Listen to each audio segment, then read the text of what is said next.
Pakistan cricket fans, आज की इस वीडियो में एक एक्सक्लूसिव स्टोरी आपको बताऊंगा और आप हैरान रह जाएंगे। कुछ दिन पहले पाकिस्तान क्रिकेट बोर्ड ने एक लंबा कैंप अनाउंस किया। मतलब आपका जो व्हाइट बॉल का कैंप है वो 95 डेज का है।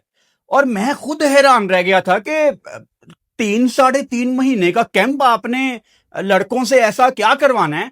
और लड़के खुद हैरान रह गए थे कि इतना लंबा कैंप, इसके पीछे स्टोरी क्या है और आखिर क्यों पाकिस्तान क्रिकेट बोर्ड ने, या मैं सीधे लफ्जों में बात करूं तो आकिब जावेद ने अपने आप को बचाने के लिए लड़कों को 3.5 महीने की सजा सुना दी कि गर्मी में आओगे वही सेम प्रैक्टिस करोगे, एक मोनोटोनस पैदा हो जाएगी क्योंकि मुझे अपनी नौकरी बचानी है।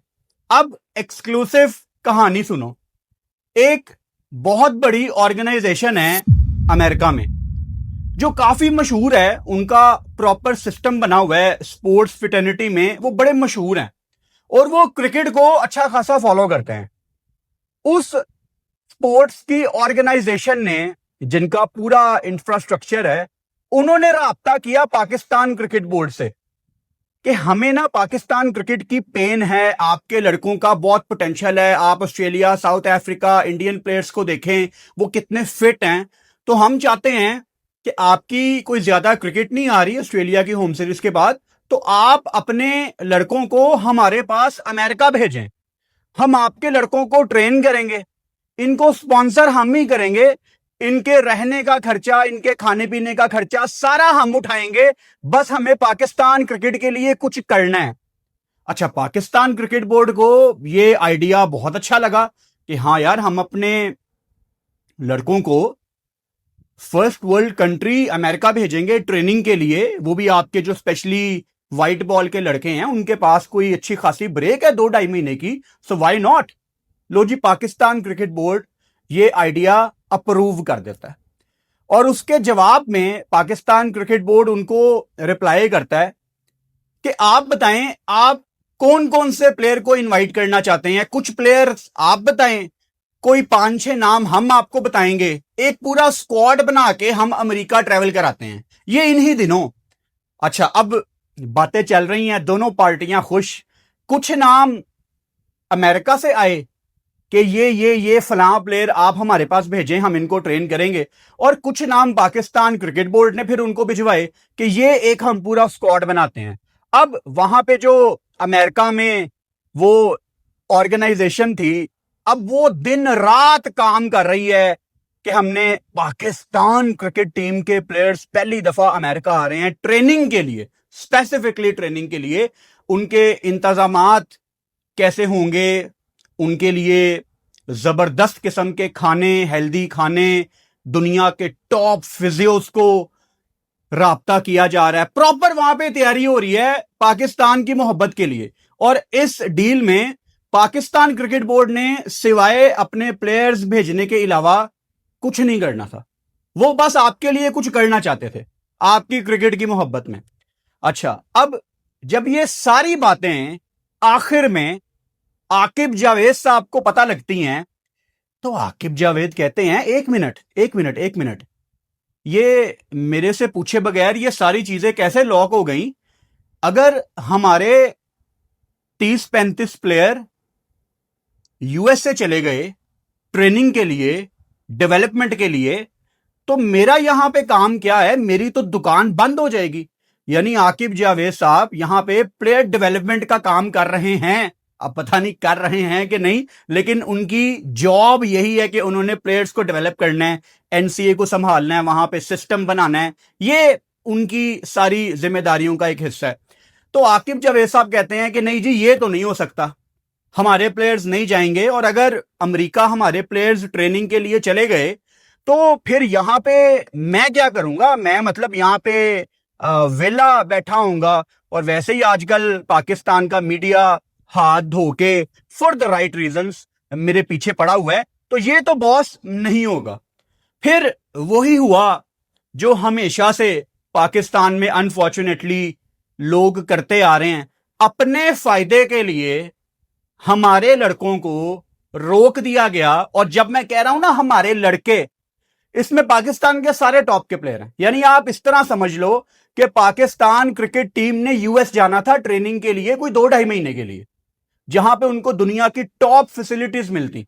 2-2.5 महीने में आप अच्छी ट्रेनिंग करके वापस आ सकते हो। वैसे भी जब आप ट्रेवल करते हो किसी दूसरे कंट्री, आपके अंदर एक मोटिवेशन होती है, एक नेचुरल चीज है ये कि हम एक मकसद के लिए जा रहे हैं, हमने एक फिटनेस अचीव करनी है वगैरह वगैरह। खैर, वहां पे आकिब जावेद साहब अपनी जॉब बचाने के लिए अपने कार्ड्स खेलते हैं और मजबूर करते हैं क्रिकेट बोर्ड को कि नहीं, वो हमने वर्ल्ड कप की तैयारी करनी है, वो जो पिच्चे यहां पे बननी है ना, वो साउथ अफ्रीका वाली पिच्चे हैं, वो वहां पे वो स्पिन ट्रैक बनने हैं, वो बुलेवायो में पार्ल में बॉल बड़ी स्पिन होनी है। तो अमेरिका में तो पिचेस बिल्कुल ही फारग हैं, कैसी ट्रेनिंग होगी, जो होगा लाहौर में ही होगा और मैं ही करवाऊंगा। और अगेन अभी तक हमें यह नहीं पता कि आकिब जावेद ने वो कौन सा जादू किया हुआ है पाकिस्तान क्रिकेट बोर्ड के ऊपर कि आखिर में वो जो चाहते हैं वो हो जाता है।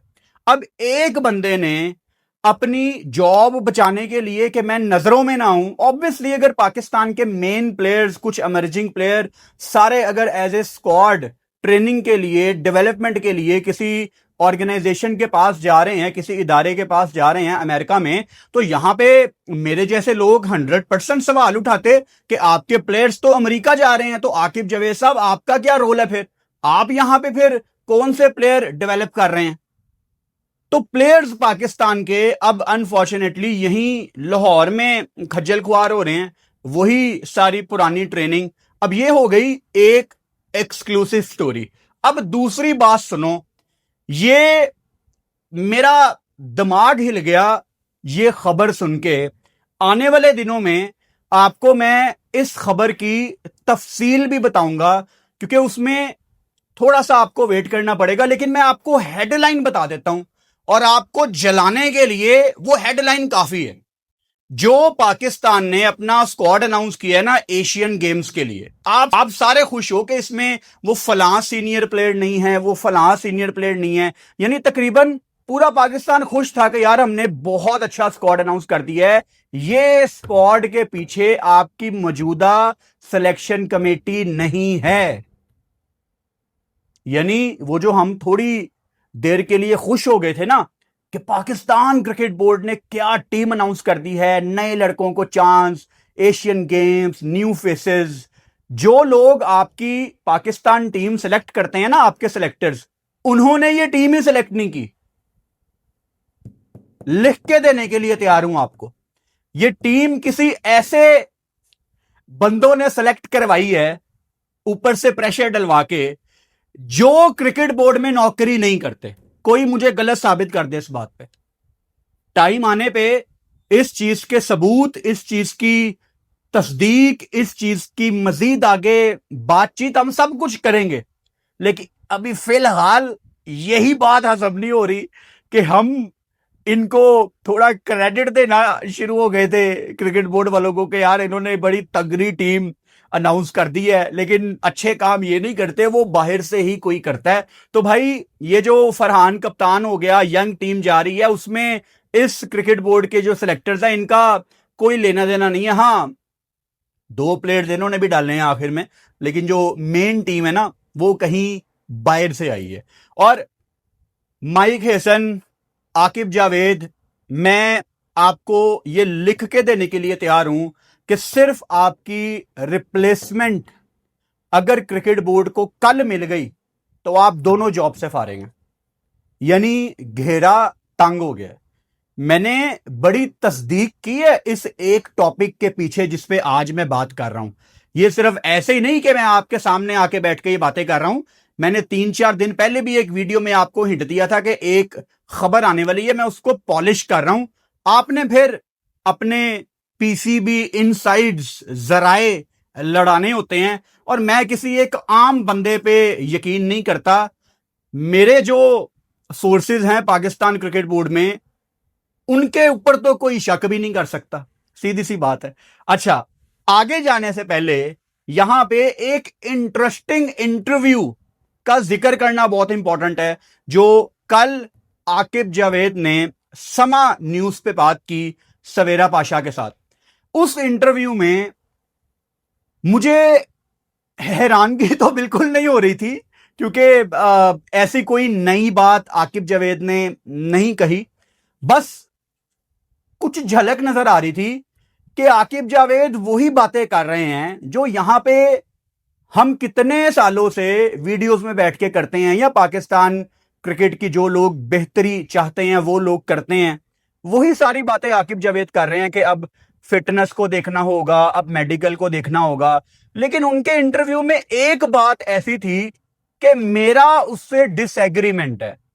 दुनिया जितनी मर्जी मॉडर्न हो जाए, आप जितना मर्जी एआई ले आए, जितना मर्जी डेटा ले आए, जो किसी कोच ने जाके ग्राउंड में प्लेयर को देखना है ना, उसकी रिप्लेसमेंट नहीं हो सकती क्रिकेट में। आकिब जावेद साहब उस इंटरव्यू में, ये कल की बात है, कहते हैं कि मैंने एनसीए में, हाई परफॉर्मेंस सेंटर में, एक ऐसा सिस्टम बना लिया है, और इस चीज का जिक्र इन्होंने एक दफा पहले भी किया था, कि कोई भी आपका जो डोमेस्टिक का मैच हो रहा है पूरे पाकिस्तान में, वो उसकी लाइव कवरेज, उसकी रिकॉर्डिंग हमारे पास मौजूद है। सो किसी भी सेलेक्टर को और किसी भी कोच को ग्राउंड में जाके टैलेंट को देखने की जरूरत ही नहीं है। ये एग्जैक्ट वर्ड्स आकिब जावेद साहब के हैं कि किसी सेलेक्टर को ग्राउंड में जाने की जरूरत नहीं है। और इस स्टेटमेंट के बाद जब मैं कौमी टीम का हाल देखता हूं तो बिल्कुल दोनों चीजें आपस में मैच हो रही हैं।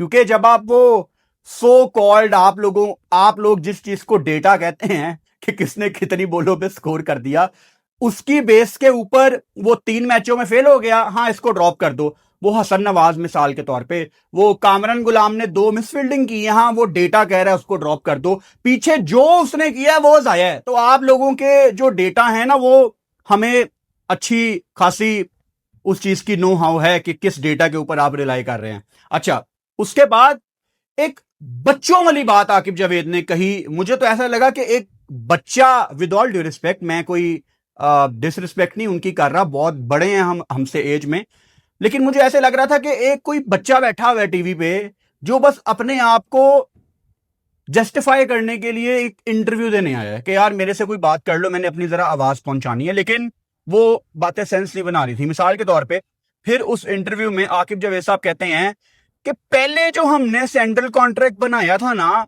जो पहला वाला सिस्टम था, हम उससे सेटिस्फाई नहीं थे। ना प्लेयर्स खुश थे, ना हम खुश थे। मतलब कितनी अजीब बात है। अच्छा, फिर आकिब जावेद ने यह भी कहा कि हम नोट कर रहे थे कि जो हमारे पाकिस्तान के टेस्ट प्लेयर्स हैं वो फर्स्ट क्लास नहीं खेल रहे। आकिब भाई, विद ऑल ड्यू रिस्पेक्ट, आपका काम क्या नोट करना है? मतलब यहां पे चेयरमैन साहब के पास टाइम नहीं है। क्रिकेट बोर्ड के चेयरमैन तो असल में आप हैं। सारे डिसीजन आपके हैं, कोच खुद आप लगाते हैं, सिलेक्टर आप लगाते हैं, आपने नोट करना है। और जो टेस्ट प्लेयर आपका फर्स्ट क्लास नहीं खेल रहा, टांगो उसको, टीम से निकाल के बाहर फेंको। आपका काम नोट करना है। इतने सालों से आप नोट कर रहे हैं बैठ के। ये क्या स्टेटमेंट है कि हम नोट कर रहे थे कि वो फलां टेस्ट प्लेयर फर्स्ट क्लास नहीं खेलता? और कट के बाहर सुटो यार। यहां हमारे बच्चे तरसते हैं पाकिस्तान में कि कजाफी स्टेडियम, नेशनल स्टेडियम, इनको देखना नसीब हो जाए। पाकिस्तान की कैप पहनना तो बड़ी दूर की बात है। और लड़के यहां पे आपके टेस्ट प्लेयर अगर फर्स्ट क्लास नहीं खेल रहे, आपको 2-2.5 साल लग गए ये चीज रियलाइज करने में। क्या मजाक चल रहा है? वो पहले वाले सेंट्रल कॉन्ट्रैक्ट से हम खुश नहीं थे, तो फिर दिए क्यों? मतलब मुझे क्लियरली, मैं कन्विंस इस बात पे कि ये नया जो तरीकाकार ये लोग लाए हैं ना, ये सिर्फ टाइम बाय करने की कोशिश की है। वो जो आपको पता लग जाता है ना कि आपके दिन ऑर्गेनाइजेशन में कम रह गए हैं, तो फिर आप कोई नई साइंस लड़ाने की कोशिश करते हैं कि बॉस एक और मौका दे दें। लेकिन इस दफा इनके बॉस ने इनको मौका नहीं देना। प्रॉबेबली इनके बॉस सिर्फ ऊपर से बेहतर रिप्लेसमेंट ढूंढ रहे हैं। आने वाले दिनों में अगर कोई बहुत बड़ी डिसीजन आ जाती है तो एटलीस्ट मैं तो सरप्राइज नहीं होऊंगा। ये आपको हिंट मैंने दे दिया है। फिर इसके अलावा एक बात आकिब जावेद साहब करते हैं कि अब हम हर प्लेयर को उसके मेन फॉर्मेट पे ही जज करेंगे। यार ये बच्चों वाली बातें हैं। मतलब आप मिसाल के तौर पे शान को सिर्फ जज करेंगे टेस्ट पे, किसी T20 का प्लेयर मिसाल के तौर पे मास ताकत, उसको जज करेंगे T20 पे। ये तो बेसिक चीजें हैं क्रिकेट की यार, इसमें नया क्या है। अच्छा, एक बड़ी इंटरेस्टिंग बात, आकिब जावेद साहब कहते हैं कि हम ना मेडिकल टेस्ट करेंगे प्लेयर्स का, जो कि प्रॉपर क्राइटेरिया है आपके कॉन्ट्रैक्ट का। उन्होंने 3 गेटवे बताए। जो पहला क्राइटेरिया था वो मेडिकल था, और उसमें वो कहते हैं कि जो भी मेडिकल टेस्ट होंगे ना वो पब्लिक नहीं किए जाएंगे। अच्छा, मैं अब इस चीज पे आई एग्री विद हिम कि प्लेयर्स के फिटनेस टेस्ट आमतौर पे उनके मेडिकल सिचुएशन क्या है, आप हर चीज पब्लिक नहीं कर सकते, थोड़ी सी प्राइवेसी होती है। लेकिन अगेन कल वाली वीडियो देखना, उसमें मेरा पूरा पॉइंट ऑफ व्यू ये था कि मुझे इन लोगों पे ट्रस्ट नहीं है। मिसाल के तौर पे हम किसी प्लेयर का नाम नहीं लेंगे, लेकिन आपको भी पता होगा, मुझे भी पता होगा कि हम किन 2-3 प्लेयर्स की बात कर रहे हैं। क्या पाकिस्तान क्रिकेट टीम में प्लेयर्स इंजरी कैरी करके नहीं खेलते? इसका जवाब पूरा पाकिस्तान हां में देगा। तो हम आप लोगों पे कैसे ट्रस्ट करें कि आप फेयर होके क्रिकेट को चला रहे हैं, क्योंकि आप तो मेडिकल पब्लिक करेंगे ही नहीं।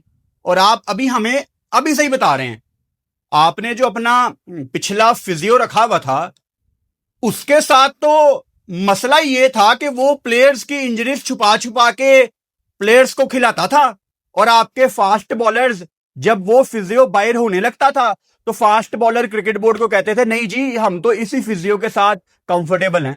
वो इनकी इंजरीज छुपाता था और ये उसको टीम से बाहर नहीं निकलने देते थे।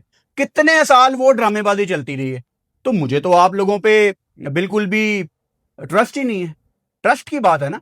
अब इसमें मैं यहां पे हमारे फॉर्मर क्रिकेटर्स को लाना चाहता हूं, जिनका बहुत बड़ा किरदार है कि वो इस टाइम ना हमारी क्रिकेट जो वेंटिलेटर के ऊपर है। मतलब अगेन जब हम ये कहते हैं ना कि हमारी क्रिकेट वेंटिलेटर के ऊपर है, आपको ये समझने की जरूरत है कि हमारी क्रिकेट को वेंटिलेटर पे लाने के ऊपर एक बंदे का हाथ नहीं है। ऑब्वियसली उसमें 15-20 लोग होंगे, जिसमें कुछ मैनेजमेंट के लोग भी होंगे, कोचेस भी होंगे, आपके प्लेयर्स भी होंगे।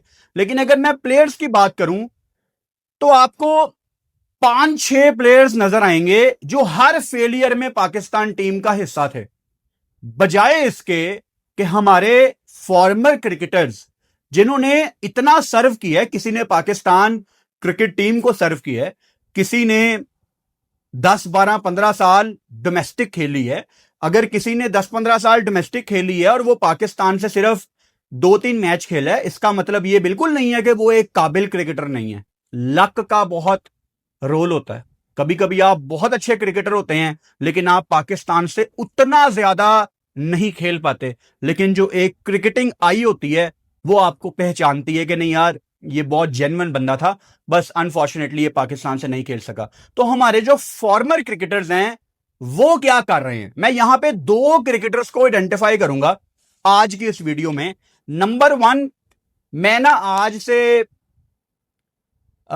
3-4 साल पहले काफी ज्यादा फॉर्मर क्रिकेटर्स को सुनता था, कंटेंट क्रिएटर्स को सुनता था, लेकिन फिर ड्यू टू सम रीजंस मैंने काफी ज्यादा लोगों को सुनना कम कर दिया। अभी भी वो पुरानी आदत है ना, अक्सर रात को सोते हुए, या अगर मैं लंबी ड्राइव पे जा रहा हूं, लाहौर में रिंग रोड पे हूं, या कोई आउट ऑफ सिटी ट्रेवल करता हूं, तो मैं पीछे कुछ प्ले कर लेता हूं कुछ क्रिकेट से रिलेटेड, कि कुछ मैं सुनूं, क्रिकेट कानों में चलती रहे। तो मैंने तकरीबन 2 साल पहले ना सलमान बट को सुनना शुरू किया और मुझे उनकी बहुत ज्यादा बातें अच्छी भी लगती थी। और अगर मैं उनकी किसी बात से डिसएग्री करता हूं तो इसका मतलब ये बिल्कुल नहीं है कि वो कोई गलत बात कह रहे हैं। डिफरेंस ऑफ ओपिनियन होता है ना, आप किसी बात से एग्री करते हो, किसी से डिसएग्री करते हो, यही साइन है कि हेल्दी सोसाइटी का, कि हमें जो डिफरेंसेस हैं उनकी रिस्पेक्ट करनी है। एनीवेज, तो मैं एक चीज तो बिल्कुल लिख के देने के लिए तैयार था आज से महीना पहले तक, कि सलमान बट फॉर्मर क्रिकेटर वो पेन रखते थे का वर्ड यूज कर रहा हूं पाकिस्तान टीम के लिए। वही सीनियर प्लेयर्स को क्रिटिसाइज करना, बोर्ड को क्रिटिसाइज करना, चेयरमैन को क्रिटिसाइज करना, सिलेक्टर्स को क्रिटिसाइज करना, वही रेगुलर बातें, बिल्कुल ठीक। जो एक आम क्रिकेट बंदा जो कि किसी एक इंडिविजुअल के लिए क्रिकेट नहीं देखता, जिसको पाकिस्तान क्रिकेट टीम की फिक्र है, वो सलमान बट की बातों से एग्री करेगा महीने पहले तक। लेकिन मैंने पिछले एक महीने में यह नोट किया कि सलमान बट ना मुझे पाकिस्तान क्रिकेट बोर्ड के एक एम्प्लॉय की वाइब देना शुरू हो गए हैं। यानी हर चीज को बट साहब बैक कर रहे हैं, वो चेयरमैन को बैक कर रहे हैं, वो आकिब को बैक कर रहे हैं, वो सिलेक्टर्स को बैक कर रहे हैं। मतलब कहीं भी ना वो कोशिश ही नहीं कर रहे कि मैं किसी को क्रिटिसाइज करूं। और मेरा पैगाम भट्ट साहब को यह है कि भट्ट साहब, नजर आ रहा है कि आप शायद अपनी कमेंट्री आगे मजीद आपको मिले एशिया कप वगैरह में, शायद उसके लिए आपने अपनी डायरेक्शन चेंज की है, जिससे मुझे कोई प्रॉब्लम नहीं है, वो आपका पर्सनल मैटर है। लेकिन मेरी एक्सपेक्टेशंस 2-3 क्रिकेटर्स से थी कि यार ये हमारे क्रिकेट को बेहतर कर सकते हैं, और जो 2010 में भट्ट साहब ने किया उसकी सजा उनको मिल गई है। उस पर तो मैं कमेंट क्या ही दूं, मैं कोई नहीं होता उस पर कमेंट देने वाला। आई स्टिल बिलीव कि सलमान बट पाकिस्तान क्रिकेट को सर्व कर सकते थे, शायद अभी भी कर लें, क्योंकि अब वो यस बॉस कैटेगरी में आ गए हैं, तो शायद उनको मजीद आगे कमेंट्री मिल जाए पीएसएल वगैरह में, या आपके जो इमर्जिंग एशिया कप हैं उसमें शायद पाकिस्तान क्रिकेट बोर्ड इनसे कमेंट्री करा ले। क्योंकि इसका रेफरेंस मेरे पास ये है कि मोहम्मद हफीज जो कि मौजूदा पाकिस्तान क्रिकेट बोर्ड को क्रिटिसाइज करते हैं बहुत ज्यादा, वो पाकिस्तान सुपर लीग में उर्दू कमेंट्री करना चाहते थे, उनको नहीं करने दी गई कमेंट्री, क्योंकि मोहम्मद हफीज यस बॉस बंदा नहीं है। ये हफीज ने कहीं पे आके बात नहीं कही, ये मेरे इनसाइडर्स ने मुझे बात बताई है, मैंने पहले भी शायद एक आधी किसी वीडियो में जिक्र किया है।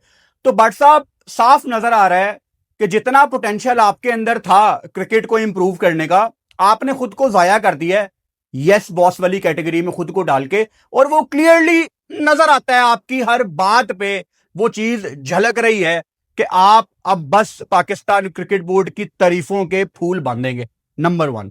नंबर 2, एक दूसरे हमारे क्रिकेटर है, उनकी बात करने से पहले, उनका नाम लेने से पहले मैं दुआ करना चाहता हूं कि अल्लाह ताला उनको सेहत अता फरमाए, क्योंकि दिमागी तौर पे वो बहुत बीमार हो गए हैं।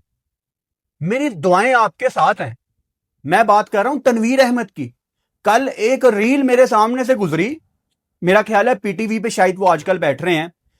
सेंट्रल कॉन्ट्रैक्ट की शुरुआत हुई, उस शो में मोहम्मद वसीम भी बैठते हैं, जिनको मैं बहुत हाईली रेट करता हूं, बड़े अच्छे चीफ सेलेक्टर थे वो। उस शो में सेंट्रल कॉन्ट्रैक्ट की बात हो रही है, अभी प्रोबेबली शो शुरू हुआ है, किसी प्लेयर की बात नहीं हो रही, सिर्फ सेंट्रल कॉन्ट्रैक्ट। अब मेरे सामने सेंट्रल कॉन्ट्रैक्ट आया ना, मैं सेंट्रल कॉन्ट्रैक्ट के ऊपर 150 चीजों के ऊपर बात कर सकता हूं कि ये इशू है, ये इशू है, ये इशू है। And guess what, Tanveer Ahmed किस चीज के लिए जाने जाते हैं? अनफॉर्चुनेटली बाबर आजम की सपोर्ट के लिए जाने जाते हैं। तनवीर अहमद एक फैन बॉय हैं बाबर आजम के। मुझे दुख है इस चीज का कि फर्स्ट क्लास में 500 विकेटें लेने के बाद आपकी पहचान एक क्रिकेटर की सपोर्ट करना है, बस, दैट्स ऑल। मुझे तकलीफ है इस चीज की, क्योंकि मैं वो मेहनत को समझ सकता हूं जो आपने ओवर द इयर्स की है, लेकिन अपने आप को सारी जिंदगी के लिए एसोसिएट कर लेना एक क्रिकेटर के साथ कि मैं तो उसको सपोर्ट करूंगा, ये आपका काम है। Bro, you are better than this. आपने सारी जिंदगी रगड़ा खाया है। आप कोई बात करें कि शाहीन का पेस क्यों कम है, आप कोई बात करें कि आकिफ जावेद का पेस इतना क्यों बढ़ गया है, मोहम्मद अली जो 134 135 पे बॉल करता था वो 150 को क्यों टच करना शुरू हो गया है। कुछ सिखाएं हमें क्रिकेट के बारे में।